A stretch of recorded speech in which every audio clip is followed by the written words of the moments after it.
In the 18th century, Thorn was a miniature state in the German Empire, but it already had a long history even then. It received imperial privileges in the year 1007. Thorn was always ruled by noble women. The abbey's extensive assets guaranteed each canoness an annual income, allowing them to live according to their station.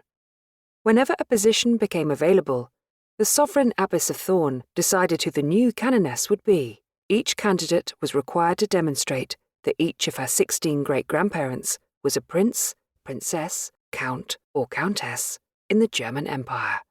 They became more fluent in French and learned the etiquette of high society. Around half of the canonesses married a prince or count at a young age.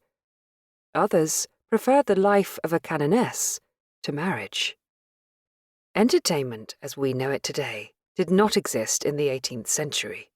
Smartphones, computer games, internet, television, cinemas, radio, even the gramophone had not been invented yet. People had to entertain themselves, and because they could not play music, dance, or converse all night, they often played games together. Card games were by far the most popular, and there was always money at stake. Gabriella also gambled at cards. It was the only way to take part in the social life of the Thorn princesses. But Gabriella was not so adept, and almost always lost. Her mother's lady-in-waiting, who accompanied Gabriella to Thorn as a young canoness, may have set a bad example. In a letter she wrote, "The game treats me extremely poorly, although I thankfully only ever wager a 5-cent piece. I have lost more than 4,000. Countess Sophia von der Leyen und zu Hohengeroldzek married Count Lothar of Hoensbroek. Initially, the couple lived in harmony. However, their happiness was short-lived. The Count found female beauty impossible to resist, especially when his own wife was pregnant. In a letter to her husband, Sophia wrote, "Do not believe that I harbour the least jealousy for Countess van Beland. She is not one of the people whom I need fear, for she holds your raging passion in check. I ask no mercy for my pitiful life. But please, spare the innocent creature that I carry inside me. I'm on my knees, I beg you, love your child as a proper father, think of him often, and he will give you strength when the time comes."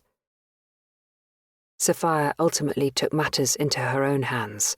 She moved with her children and servants to Venlo, where she rented a house. Her husband continued to live at Hoensbroek Castle.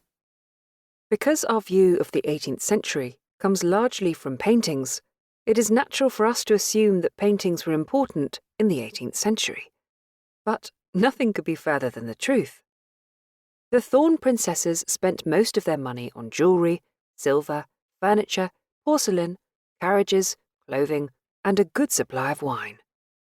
A china tea set was far more important and more expensive than a painting. A worldly canoness in Thorn had no choice but to lavishly furnish her home, as we glean from this letter by Felicitas of Merode. "I will not be held in lower regard than the others, nor will I be looked down upon." Joseph II was the eldest son of Maria Theresa of Austria. He was elected as the King of Rome in March 1764. That is to say, he would succeed his father as Holy Roman Emperor. He was a widower when he acceded to the throne, and his mother was anxious for him to remarry. Kunigonde was one of Joseph's 2 bridal candidates. Joseph wrote the following about her. "My parents who have investigated the matter ensure me that Princess Kunigonde of Saxony is well educated and in possession of a reliable character. She is virtuous, but lacks the liveliness of spirit that I was accustomed to in my first wife. Still, she has a good sense, a mild-mannered demeanour, and gets on well with the other members of a large family. Her appearance, however, receives no praise at all. And although I am philosophical enough to leave that matter aside, my parents still wish for me to see her before I commit to any kind of decision. On the 9th of October, 1764, Cunegonde met Joseph II of Austria, the future emperor. If he likes her, the pair will get married and Cunegonde will become empress. To ensure a certain measure of discretion, the meeting took place in Teplice, a Bohemian spa town.